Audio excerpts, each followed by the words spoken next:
എല്ലാവർക്കും എൻ്റെ നമസ്കാരം. ഞാനിന്ന് പറയാൻ പോകുന്നത് രോഹിണി നക്ഷത്രത്തെക്കുറിച്ചുള്ള കാര്യമാണ്. രോഹിണി നക്ഷത്രത്തിൽ ജനിക്കുന്നവർക്ക് വലിയ പരാജയങ്ങൾ ജീവിതത്തിൽ സംഭവിക്കാറില്ല. അവരിൽ മിക്കവരും ചെറിയ പ്രവർത്തനങ്ങൾ തുടങ്ങി പടിപടിയായി ഉയർന്ന് വലിയ പദവികളിലേക്ക് എത്തുന്നു.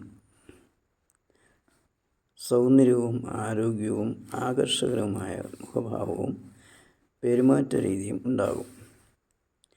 ചെറിയ കാര്യങ്ങൾ കൊണ്ട് ക്ഷോഭിക്കുകയും ആകുലപ്പെടുകയും ചെയ്യും.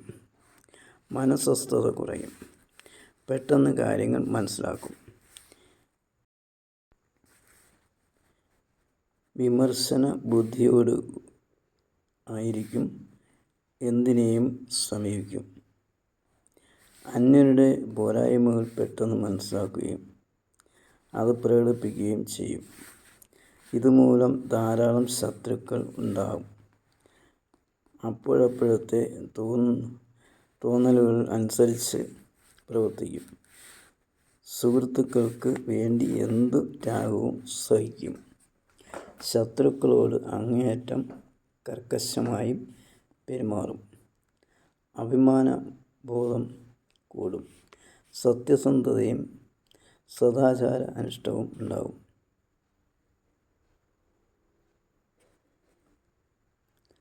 കൂടുതൽ അറിവ് നേടാൻ എപ്പോഴും ശ്രമിച്ചുകൊണ്ടിരിക്കും.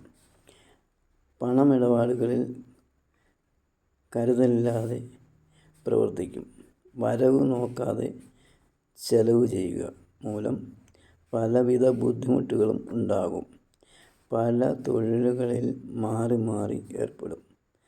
ഒന്നിലും ഉറച്ചു നിൽക്കുകയില്ല. തന്ത്രപൂർവ്വം കാര്യങ്ങൾ ചെയ്യുവാൻ കഴിവ് കുറയും. സ്വന്തം ഇഷ്ടമനുസരിച്ച് മാത്രമേ എല്ലാ കാര്യവും ചെയ്യൂ. പല ബുദ്ധിമുട്ടുകളും ഉണ്ടാവാം. ബാല്യകാലത്ത് പനി, ശ്വാസകോശ രോഗങ്ങൾ, രക്തദൂഷ്യ രോഗങ്ങൾ തുടങ്ങിയവ ഇടയ്ക്കിടയ്ക്ക് അനുഭവപ്പെട്ടുകൊണ്ടിരിക്കും. 30 വയസ്സിന് വരെ ആരോഗ്യ പ്രശ്നങ്ങൾ അലട്ടും. പക്ഷേ ഈ കാലത്ത് ഉന്നത വിദ്യാഭ്യാസം നേടാനും മെച്ചമായ തൊഴിൽ നേടാനും കഴിഞ്ഞെന്ന് വരാം. 30 വയസ്സിനും 46 വയസ്സിനും ഇടയ്ക്കാണ് കാലം പൊതുവെ സന്തോഷകരമായിരിക്കും. ഇനി അടുത്ത ഭാഗം അടുത്തത്.